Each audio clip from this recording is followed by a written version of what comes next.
नमस्कार दोस्तों, आज की कहानी है पछतावा। यह कहानी मुंशी प्रेमचंद द्वारा लिखी गई है। पछतावा कहानी में मुंशी प्रेमचंद ने एक व्यक्ति के पछतावे और उसके जीवन के निर्णयों के परिणामों को गहराई से चित्रित किया है, जो पाठकों को सोचने पर मजबूर करता है। तो चलिए ज्यादा समय न लेते हुए कहानी शुरू करते हैं। पंडित दुर्गानाथ जब कॉलेज से निकले तो उन्हें जीवन निर्वाह की चिंता उपस्थित हुई। वे दयालु और धार्मिक थे। इच्छा थी कि ऐसा काम करना चाहिए जिससे अपना जीवन भी साधारणतः सुखपूर्वक व्यतीत हो और दूसरों के साथ भलाई और सदाचरण का भी अवसर मिले। वे सोचने लगे, यदि किसी कार्यालय में क्लर्क बन जाऊं तो अपना निर्वाह हो सकता है, किंतु सर्वसाधारण से कुछ भी संबंध न रहेगा। वकालत में प्रविष्ट हो जाऊं तो दोनों बातें संभव हैं, किंतु अनेकानेक यत्न करने पर भी अपने को पवित्र रखना कठिन होगा। पुलिस विभाग में दीन पालन और परोपकार के लिए बहुत से अवसर मिलते रहते हैं, किंतु एक स्वतंत्र और सद्विचार प्रिय मनुष्य के लिए वहां की हवा हानिप्रद है। शासन विभाग में नियम और नीतियों की भरमार रहती है। कितना ही चाहो पर वहां कराई और डांट डपट से बचे रहना असंभव है। इसी प्रकार बहुत सोच विचार के पश्चात उन्होंने निश्चय किया कि किसी जमींदार के यहां मुख्ताराम बन जाना चाहिए। वेतन तो अवश्य कम मिलेगा, किंतु दीन खेतीहरों से रात दिन संबंध रहेगा, उनके साथ सद्व्यवहार का अवसर मिलेगा, साधारण जीवन निर्वाह होगा और विचार दृढ़ होंगे। कुंवर विशाल सिंह जी एक संपत्तिशाली जमींदार थे। पंत दुर्गानाथ ने उनके पास जाकर प्रार्थना की कि मुझे भी अपनी सेवा में रखकर कृतार्थ कीजिए। कुंवर साहब ने इन्हें सिर से पैर तक देखा और कहा, पंडित जी, आपको अपने यहां रखने में मुझे बड़ी प्रसन्नता होती, किंतु आपके योग्य मेरे यहां कोई स्थान नहीं देख पड़ता। दुर्गानाथ ने कहा, मेरे लिए किसी विशेष स्थान की आवश्यकता नहीं है, मैं हर एक काम कर सकता हूं। वेतन आप जो कुछ प्रसन्नता पूर्वक देंगे मैं स्वीकार करूंगा। मैंने तो यह संकल्प कर लिया है कि सिवा किसी रईस के और किसी की नौकरी न करूंगा। कुंवर विशाल सिंह ने अभिमान से कहा, रईस की नौकरी नहीं राज्य है। मैं अपने चपरासियों को 2 रुपया माहवार देता हूं और वे तंजेब के अंगरखे पहनकर निकलते हैं। उनके दरवाजों पर घोड़े बंधे हुए हैं। मेरे कारिंदे 5 रुपये से अधिक नहीं पाते, किंतु शादी विवाह वकीलों के यहां करते हैं। न जाने उनकी कमाई में क्या बरकत होती है। बरसों तनख्वाह का हिसाब नहीं करते। कितने ऐसे हैं जो बिना तनख्वाह के कारिंदगी या चपरासगिरी को तैयार बैठे हैं, परंतु अपना यह नियम नहीं। समझ लीजिए, मुख्ताराम अपने इलाके में एक बड़े जमींदार से अधिक रोब रखता है। उसका ठाट बाट और उसकी हुकूमत छोटे छोटे राजाओं से कम नहीं। जिसे इस नौकरी का चस्का लग गया है, उसके सामने तहसीलदारी झूठी है। पंडित दुर्गानाथ ने कुंवर साहब की बातों का समर्थन किया, जैसा कि करना उनकी सभ्यतानुसार उचित था। वे दुनियादारी में अभी कच्चे थे। बोले, मुझे अब तक किसी रईस की नौकरी का चस्का नहीं लगा है।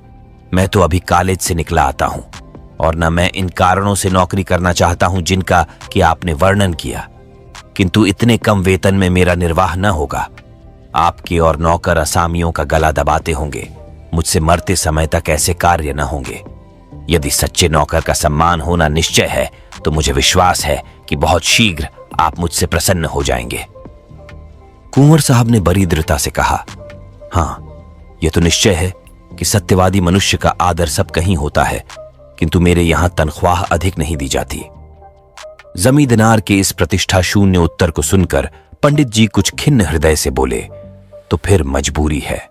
मेरे द्वारा इस समय कुछ कष्ट आपको हो तो क्षमा कीजिएगा, किंतु मैं आपसे कह सकता हूं कि ईमानदार आदमी आपको सस्ता ना मिलेगा। कुंवर साहब ने मन में सोचा कि मेरे यहां सदा अदालत कचहरी लगी ही रहती है। सैकड़ों रुपये तो डिग्री और तजवीजों तथा और अंग्रेजी कागजों के अनुवाद में लग जाते हैं। एक अंग्रेजी का पूर्ण पंडित सहज ही में मिल रहा है, सो भी अधिक तनख्वाह नहीं देनी पड़ेगी। इसे रख लेना ही उचित है। लेकिन पंडित जी की बात का उत्तर देना आवश्यक था। अतः कहा, महाशय, सत्यवादी मनुष्य को कितना ही कम वेतन दिया जाए, वह सत्य को न छोड़ेगा और न अधिक वेतन पाने से बेईमान सच्चा बन सकता है। सच्चाई का रुपये से कुछ संबंध नहीं। मैंने ईमानदार कुली देखे हैं और बेईमान बड़े बड़े धनाढ्य पुरुष, परंतु अच्छा, आप एक सज्जन पुरुष हैं। आप मेरे यहां प्रसन्नता पूर्वक रहिए। मैं आपको एक इलाके का अधिकारी बना दूंगा और आपका काम देखकर तरक्की भी कर दूंगा। दुर्गानाथ जी ने 20 रू मासिक पर रहना स्वीकार कर लिया। यहां से कोई 2.5 मील पर कई गांवों का एक इलाका चांदपार के नाम से विख्यात था। पंडित जी इसी इलाके के कारिंदे नियत हुए। पंडित दुर्गानाथ ने चांदपार के इलाके में पहुंचकर अपने निवास स्थान को देखा तो उन्होंने कुंवर साहब के कथन को बिल्कुल सत्य पाया। यथार्थ में रियासत की नौकरी सुख संपत्ति का घर है। रहने के लिए सुंदर बंगला है जिसमें बहुमूल्य बिछौना बिछा हुआ था। सैकड़ों बीघे की सीर, कई नौकर चाकर, कितने ही चपरासी सवारी के लिए एक सुंदर टांगन सुख ठाट बाट के सारे सामान उपस्थित। किंतु इस प्रकार की सजावट और विलास की सामग्री देखकर उन्हें उतनी प्रसन्नता न हुई, क्योंकि इसी सजे हुए बंगले के चारों ओर किसानों के झोंपड़े थे। फूस के घरों में मिट्टी के बर्तनों के सिवा और सामान ही क्या था। वहां के लोगों में वह बंगला कोट के नाम से विख्यात था। लड़के उसे भय की दृष्टि से देखते। उसके चबूतरे पर पैर रखने का उन्हें साहस न पड़ता। इस दीनता के बीच में इतना बड़ा ऐश्वर्ययुक्त दृश्य उनके लिए अत्यंत हृदय विदारक था। किसानों की यह दशा थी कि सामने आते हुए थर थर कांपते थे। चपरासी लोग उनसे ऐसा बर्ताव करते थे कि पशुओं के साथ भी वैसा नहीं होता। पहले ही दिन कई 100 किसानों ने पंडित जी को अनेक प्रकार के पदार्थ भेंट के रूप में उपस्थित किए, किंतु जब वे सब लौटा दिए गए तो उन्हें बहुत आश्चर्य हुआ। किसान प्रसन्न हुए, किंतु चपरासियों का रक्त उबलने लगा। नाई और कहार खिदमत को आए, किंतु लौटा दिए गए। अहीरों के घरों से दूध से भरा हुआ मटका आया, वह भी वापस हुआ। तमोली एक ढोली पान लाया, किंतु वह भी स्वीकार न हुआ। असामी आपस में कहने लगे कि कोई धर्मात्मा पुरुष आए हैं, परंतु चपरासियों को तो ये नई बातें असह्य हो गईं। उन्होंने कहा, हुजूर, अगर आपको ये चीजें पसंद न हो तो न लें, मगर रस्म को तो न मिटाएं। अगर कोई दूसरा आदमी यहां आएगा तो उसे नये सिरे से यह रस्म बांधने में कितनी दिक्कत होगी। यह सब सुनकर पंडित जी ने केवल यही उत्तर दिया, जिसके सिर पर पड़ेगा वह भुगत लेगा। मुझे इसकी चिंता करने की क्या आवश्यकता, एक चपरासी ने साहस बांधकर कहा। इन असामियों को आप जितना गरीब समझते हैं उतने गरीब ये नहीं हैं। इनका ढंग ही ऐसा है, भेष बनाए रहते हैं। देखने में ऐसे सीधे साधे मानो बेसींग की गाय हैं, लेकिन सच मानिए इनमें का एक एक आदमी हाई कोर्ट का वकील है। चपरासियों के इस वाद विवाद का प्रभाव पंडित जी पर कुछ न हुआ। उन्होंने प्रत्येक गृहस्थ से दयालुता और भाईचारे का आचरण करना आरंभ किया।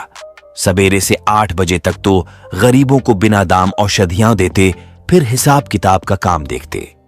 उनके सदाचरण ने असामियों को मोह लिया। मालगुजारी का रुपया, जिसके लिए प्रतिवर्ष कुर्की तथा नीलामी की आवश्यकता होती थी, इस वर्ष एक इशारे पर वसूल हो गया। किसानों ने अपने भाग सराहे और वे मनाने लगे कि हमारे सरकार की दिनों दिन बढ़ती हो। कुंवर विशाल सिंह अपनी प्रजा के पालन पोषण पर बहुत ध्यान रखते थे। वे बीज के लिए अनाज देते और मजूरी और बैलों के लिए रुपये। फसल कटने पर 1 का 1.5 वसूल कर लेते। चांद पार के कितने ही असामी इनके ऋणी थे। चैत का महीना था। फसल कट कट कर खलियानों में आ रही थी। खलियान में से कुछ अनाज घर में आने लगा था। इसी अवसर पर कुंवर साहब ने चांद पार वालों को बुलाया और कहा, हमारा अनाज और रुपया बेबाक कर दो। ये चैत का महीना है, जब तक कराई न की जाए तुम लोग नहीं लेते। इस तरह काम नहीं चलेगा। बूढ़े मलूका ने कहा, सरकार भला असामी कभी अपने मालिक से बेबाक हो सकता है। कुछ अभी ले लिया जाए, कुछ फिर दे देंगे। हमारी गर्दन तो सरकार की मुट्ठी में है। कुंवर साहब, आज कौरी कौरी चुकाकर यहां से उठने पाओगे। तुम लोग हमेशा इसी तरह हीला हवाला किया करते हो। मलूका विनय के साथ, हमारा पेट है, सरकार की रोटियां हैं हमको, और क्या चाहिए। जो कुछ उपज है वह सब सरकार ही की है। कुंवर साहब से मलूका की यह वाचालता सही न गई। उन्हें इस पर क्रोध आ गया। राजा रईस ठहरे। उन्होंने बहुत कुछ खरी खोटी सुनाई और कहा, कोई है, जरा इस बुढ़े का कान तो गर्म करो, वह बहुत बराच बराच कर बातें करता है। उन्होंने तो कदाचित धमकाने की इच्छा से कहा, किंतु चपरासी कादिर खान ने लपक कर बूढ़े की गर्दन पकड़ी और ऐसा धक्का दिया कि बेचारा जमीन पर जा गिरा। मलूका के 2 जवान बेटे वहां चुपचाप खड़े थे। बाप की ऐसी दशा देखकर उनका रक्त गर्म हो उठा। वे दोनों झपटे और कादिर खां पर टूट पड़े। धमाधम शब्द सुनाई पड़ने लगा। खां साहब का पानी उतर गया साफा अलग जा गिरा, अचकन के टुकड़े टुकड़े हो गए, किंतु जबान चलती रही। मलूका ने देखा बात बिगड़ गई। वह उठा और कादिर खां को छुराकर अपने लड़कों को गालियां देने लगा। जब लड़कों ने उसी को डांटा तब दौड़कर कुंवर साहब के चरणों पर गिर पड़ा। पर बात यथार्थ में बिगड़ गई थी। बूढ़े के इस विनीत भाव का कुछ प्रभाव न हुआ। कुंवर साहब की आंखों से मानो आग के अंगारे निकल रहे थे। वे बोले, बेईमान, आंखों के सामने से दूर हो जा, नहीं तो तेरा खून पी जाऊंगा। बूढ़े के शरीर में रक्त तो अब वैसा न रहा था, किंतु कुछ गर्मी अवश्य थी। समझता था कि ये कुछ न्याय करेंगे, परंतु यह फटकार सुनकर बोला, सरकार, बुढ़ापे में आपके दरवाजे पर पानी उतर गया और तिस पर सरकार हम ही को डांटते हैं। कुंवर साहब ने कहा, तुम्हारी इज्जत अभी क्या उतरी है, अब उतरेगी। दोनों लड़के सरोष बोले, सरकार अपना रुपया लेंगे कि किसी की इज्जत लेंगे। कुंवर साहब ऐंठ कर, रुपया पीछे लेंगे, पहले देखेंगे कि तुम्हारी इज्जत कितनी है। चांद पार के किसान अपने गांव पर पहुंचकर पंडित दुर्गानाथ से अपनी राम कहानी कह ही रहे थे कि कुंवर साहब का दूत पहुंचा और खबर दी कि सरकार ने आपको अभी अभी बुलाया है। दुर्गानाथ ने असामियों को परितोष दिया और आप घोड़े पर सवार होकर दरबार में हाजिर हुए। कुंवर साहब की आंखें लाल थीं, मुख की आकृति भयंकर हो रही थी। कई मुख्तार और चपरासी बैठे हुए आग पर तेल डाल रहे थे। पंडित जी को देखते ही कुंवर साहब बोले, चांद पार वालों की हरकत आपने देखी? पंडित जी ने नम्र भाव से कहा, जी हां, सुनकर बहुत शोक हुआ। ये तो ऐसे सरकश न थे। कुंवर साहब, ये सब आप ही के आगमन का फल है। आप अभी स्कूल के लड़के हैं, आप क्या जाने कि संसार में कैसे रहना होता है।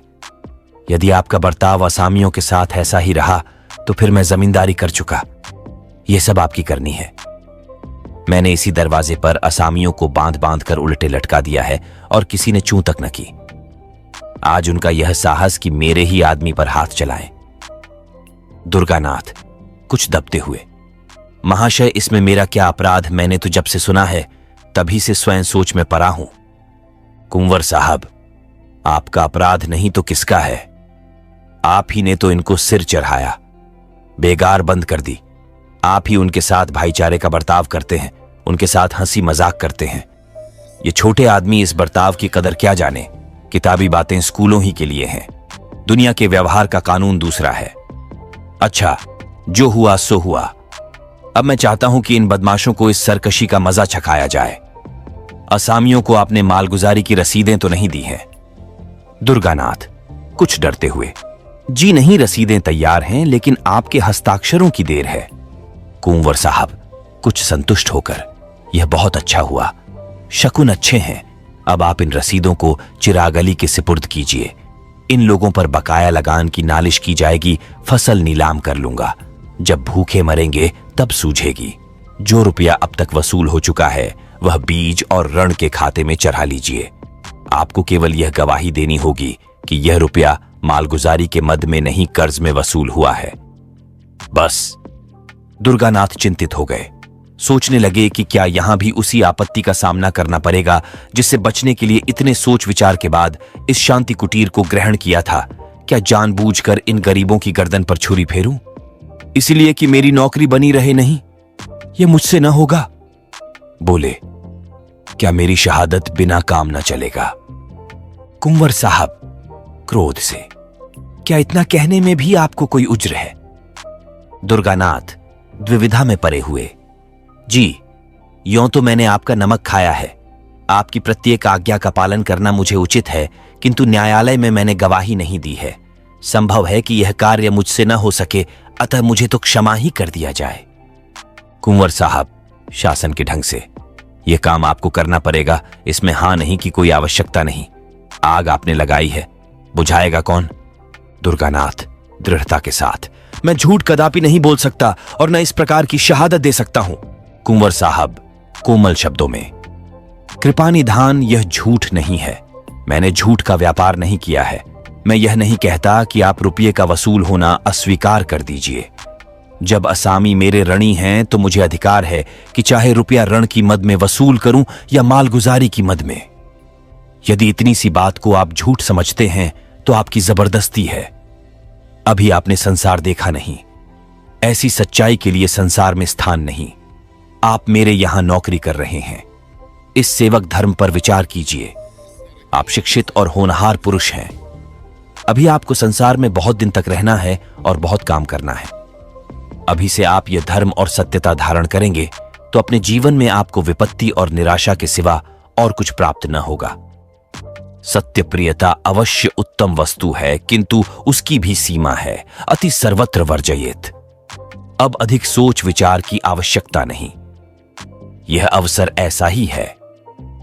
कुंवर साहब पुराने खुर्राट थे। इस फेंकनैत से युवक खिलाड़ी हार गया। इस घटना के तीसरे दिन चांद पार के असामियों पर बकाया लगान की नालिश हुई। सम्मन आए। घर घर उदासी छा गई। सम्मन क्या थे? यम के दूत थे। देवी देवताओं की मिन्नतें होने लगीं। स्त्रियां अपने घर वालों को कोसने लगीं और पुरुष अपने भाग्य को। नियत तारीख के दिन गांव के गंवार कंधे पर लोटा डोर रखे और अंगोछे में चबेना बांधे कचहरी को चले। सैकड़ों स्त्रियां और बालक रोते हुए उनके पीछे पीछे जाते थे, मानो अब वे फिर उनसे न मिलेंगे। पंडित दुर्गानाथ के 3 दिन कठिन परीक्षा के थे। एक ओर कुंवर साहब की प्रभावशालिनी बातें, दूसरी ओर किसानों की हाय हाय, परंतु विचार सागर में 3 दिन निमग्न रहने के पश्चात उन्हें धरती का सहारा मिल गया। उनकी आत्मा ने कहा, यह पहली परीक्षा है। यदि इसमें अनुत्तीर्ण रहे तो फिर आत्मिक दुर्बलता ही हाथ रह जाएगी। निदान निश्चय हो गया कि मैं अपने लाभ के लिए इतने गरीबों को हानि न पहुंचाऊंगा। 10 बजे दिन का समय था।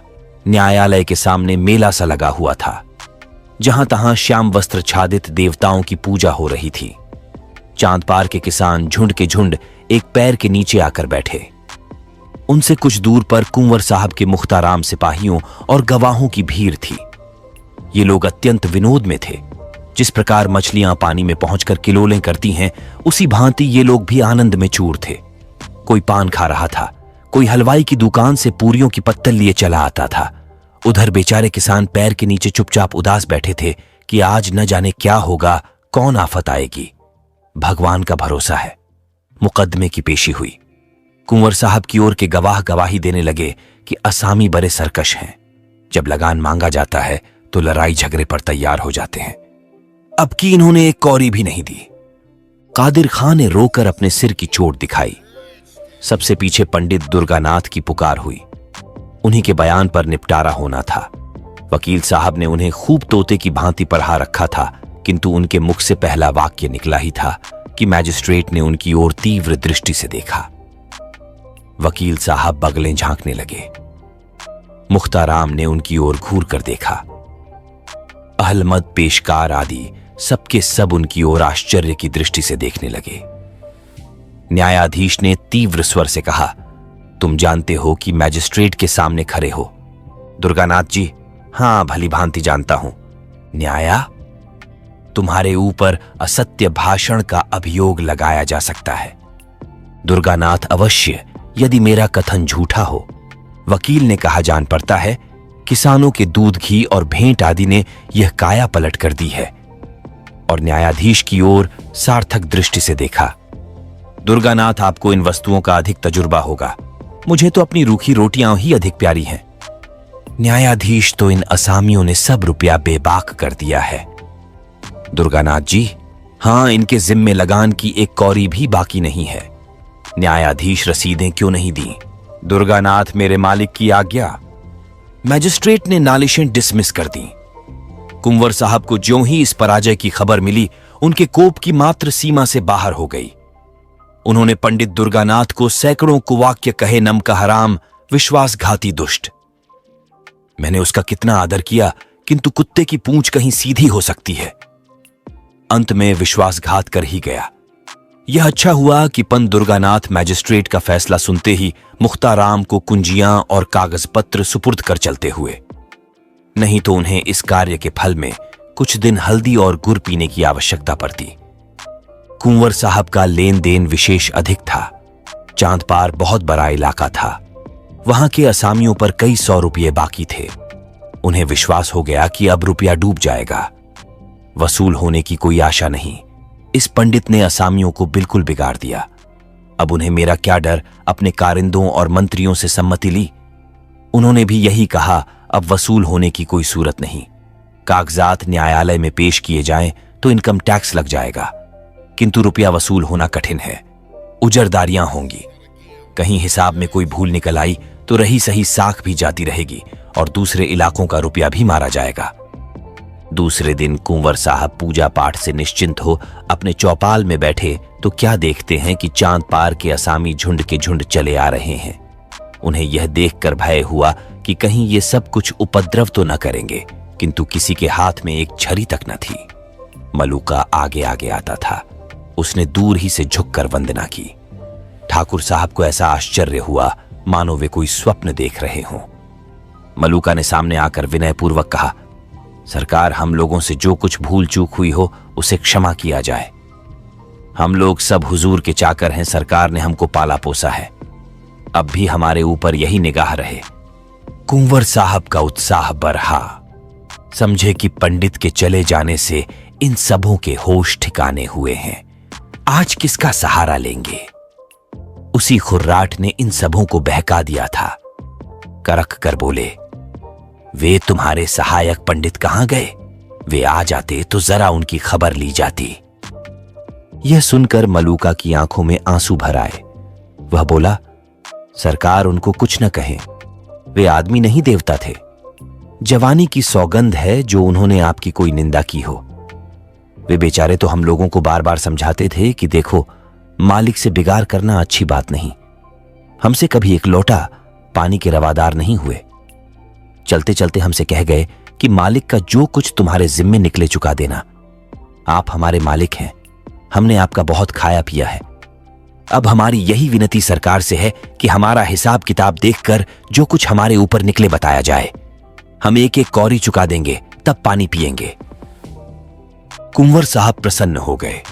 इन्हीं रुपयों के लिए कई बार खेत कटवाने पड़े थे। कितनी बार घरों में आग लगवाई, अनेक बार मार पीट की, कैसे कैसे दंड दिए। आज ये सब आपसे आप सारा हिसाब किताब साफ करने आए हैं। ये क्या जादू है? मुख्ताराम साहब ने कागजात खोले और असामियों ने अपनी अपनी पोटलियां, जिसके जिम्मे जितना निकला, बेकान पूंछ हिलाए उतना द्रव्य सामने रख दिया। देखते देखते सामने रुपयों का ढेर लग गया। 600 रुपया बात की बात में वसूल हो गया। किसी के जिम्मे कुछ बाकी न रहा। यह सत्यता और न्याय की विजय थी। कठोरता और निर्दयता से जो काम कभी न हुआ, वह धर्म और न्याय ने पूरा कर दिखाया। जब से ये लोग मुकदमा जीत आए, तभी से उनको रुपया चुकाने की धुन सवार थी। पंडित जी को वे यथार्थ में देवता समझते थे। रुपया चुका देने के लिए उनकी विशेष आज्ञा थी। किसी ने बैल, किसी ने गहने बंधक रखे। ये सब कुछ सहन किया, परंतु पंडित जी की बात न टाली। कुंवर साहब के मन में पंडित जी के प्रति जो बुरे विचार थे, सब मिट गए। उन्होंने सदा से कठोरता से काम लेना सीखा था। उन्हीं नियमों पर वे चलते थे। न्याय तथा सत्यता पर उनका विश्वास न था, किंतु आज उन्हें प्रत्यक्ष देख पड़ा कि सत्यता और कोमलता में बहुत बड़ी शक्ति है। ये असामी मेरे हाथ से निकल गए थे। मैं इनका क्या बिगाड़ सकता था? अवश्य वह पंडित सच्चा और धर्मात्मा पुरुष था। उसमें दूरदर्शिता न हो, काल ज्ञान न हो, किंतु इसमें संदेह नहीं कि वह निःस्पृह और सच्चा पुरुष था। कैसी ही अच्छी वस्तु क्यों न हो, जब तक हमको उसकी आवश्यकता नहीं होती, तब तक हमारी दृष्टि में उसका गौरव नहीं होता। हरी दूब भी किसी समय अशर्फियों के मोल बिक जाती है। कुंवर साहब का काम एक निःस्पृह मनुष्य के बिना नहीं रुक सकता था। अतएव पंडित जी के इस सर्वोत्तम कार्य की प्रशंसा किसी कवि की कविता से अधिक न हुई। चांद पार के असामियों ने तो अपने मालिक को कभी किसी प्रकार का कष्ट न पहुंचाया, किंतु अन्य इलाकों वाले असामी उसी पुराने ढंग से चलते थे। उन इलाकों में रगर जगर सदैव मची रहती थी। अदालत, मारपीट, डांट टपट सदा लगी रहती थी। किंतु ये सब तो जमींदार के श्रृंगार हैं। बिना इन सब बातों के जमींदारी कैसी, क्या दिन भर बैठे बैठे वे मक्खियां मारे। कुंवर साहब इसी प्रकार पुराने ढंग से अपना प्रबंध संभालते जाते थे। कई वर्ष व्यतीत हो गए। कुंवर साहब का कारोबार दिनों दिन चमकता ही गया। यद्यपि उन्होंने 5 लड़कियों के विवाह बड़ी धूमधाम के साथ किए, परंतु तिस पर भी उनकी बढ़ती में किसी प्रकार की कमी न हुई। हाँ, शारीरिक शक्तियां अवश्य कुछ कुछ ढीली पड़ती गईं। बड़ी भारी चिंता यही थी कि इतनी बड़ी संपत्ति और ऐश्वर्य को भोगने वाला कोई उत्पन्न न हुआ। भांजे, भतीजे और नवासे इस रियासत पर दांत लगाए हुए थे। कुंवर साहब का मन अब इन सांसारिक झगड़ों से फिरता जाता था। आखिर ये रोना धोना किसके लिए? अब उनके जीवन नियम में एक परिवर्तन हुआ। द्वार पर कभी कभी साधु संत धूनी रमाए हुए देख पड़ते। स्वयं भगवद गीता और विष्णु सहस्रनाम पढ़ाते थे। पारलौकिक चिंता अब नित्य रहने लगी। परमात्मा की कृपा और साधु संतों के आशीर्वाद से बुढ़ापे में उनको एक लड़का पैदा हुआ। जीवन की आशाएं सफल हुईं, पर दुर्भाग्यवश पुत्र के जन्म ही से कुंवर साहब शारीरिक व्याधियों से ग्रस्त रहने लगे। सदा वैद्यों और डॉक्टरों का तांता लगा रहता था, लेकिन दवाओं का उल्टा प्रभाव पड़ता। ज्यों त्यों करके उन्होंने 2.5 वर्ष बिताए। अंत में उनकी शक्तियों ने जवाब दे दिया। उन्हें मालूम हो गया कि अब संसार से नाता टूट जाएगा। अब चिंता ने और धर दबाया। यह सारा माल असबाब, इतनी बड़ी संपत्ति किस पर छोड़ जाऊं? मन की इच्छाएं मन ही मन रह गईं। लड़के का विवाह भी न देख सका। उसकी तोतली बातें सुनने का भी सौभाग्य न हुआ। हाय, अब इस कलेजे के टुकड़े को किसे सौंपूं जो इसे अपना पुत्र समझे? लड़के की मां स्त्री जाति न कुछ जाने न समझे। उससे कारबार संभलना कठिन है। मुख्ताराम गुमाश्ते कारिंदे कितने हैं, परंतु सब के सब स्वार्थी विश्वासघाती। एक भी ऐसा पुरुष नहीं जिस पर मेरा विश्वास जमे। कोर्ट ऑफ वार्ड्स के सुपुर्द करूं तो वहां भी वे ही सब आपत्तियां। कोई इधर दबाएगा, कोई उधर। अनाथ बालक को कौन पूछेगा? हाय, मैंने आदमी नहीं पहचाना। मुझे हीरा मिल गया था, मैंने उसे ठीकरा समझा। कैसा सच्चा, कैसा वीर दृढ़ प्रतिज्ञ पुरुष था। यदि वह कहीं मिल जाए तो इस अनाथ बालक के दिन फिर जाएं। उसके हृदय में करुणा है, दया है। वह अनाथ बालक पर तरस खाएगा। हाँ, क्या मुझे उसके दर्शन मिलेंगे? मैं उस देवता के चरण धोकर माथे पर चढ़ाता, आंसुओं से उसके चरण धोता। वही यदि हाथ लगाए तो यह मेरी डूबती नाव पार लगे। ठाकुर साहब की दशा दिन पर दिन बिगड़ती गई। अब अंतकाल आ पहुंचा। उन्हें पंडित दुर्गानाथ की रट लगी हुई थी। बच्चे का मुंह देखते और कलेजे से एक आह निकल जाती। बार बार पछताते और हाथ मलते। हाय, उस देवता को कहां पाऊं जो कोई उसके दर्शन करा दे? आधी जायदाद उस पर न्योछावर कर दूं। प्यारे पंडित, मेरे अपराध क्षमा करो। मैं अंधा था, अज्ञानी था। अब मेरी बांह पकड़ो, मुझे डूबने से बचाओ। इस अनाथ बालक पर तरस खाओ। हितार्थी और संबंधियों का समूह सामने खड़ा था। कुंवर साहब ने उनकी ओर अधखुली आंखों से देखा। सच्चा हितैषी कहीं देख न पड़ा। सबके चेहरे पर स्वार्थ की झलक थी। निराशा से आंखें मूंद लीं। उनकी स्त्री फूट फूट कर रो रही थी। निदान उसे लज्जा त्यागनी पड़ी। वह रोती हुई पास जाकर बोली, प्राणनाथ, मुझे और इस असहाय बालक को किस पर छोड़े जाते हो? कुंवर साहब ने धीरे से कहा, पंडित दुर्गानाथ पर। वे जल्द आएंगे। उनसे कह देना कि मैंने सब कुछ उनको भेंट कर दिया। यह अंतिम वसीयत है। तो यह थी मुंशी प्रेमचंद की लिखी कहानी पछतावा। अगर आपको स्टोरी पसंद आए तो कमेंट करके बताएं कहानी कैसा लगा, और चैनल को सब्सक्राइब करना न भूलें और बेल आइकन दबाना न भूलें ताकि आप हमारी नई वीडियो की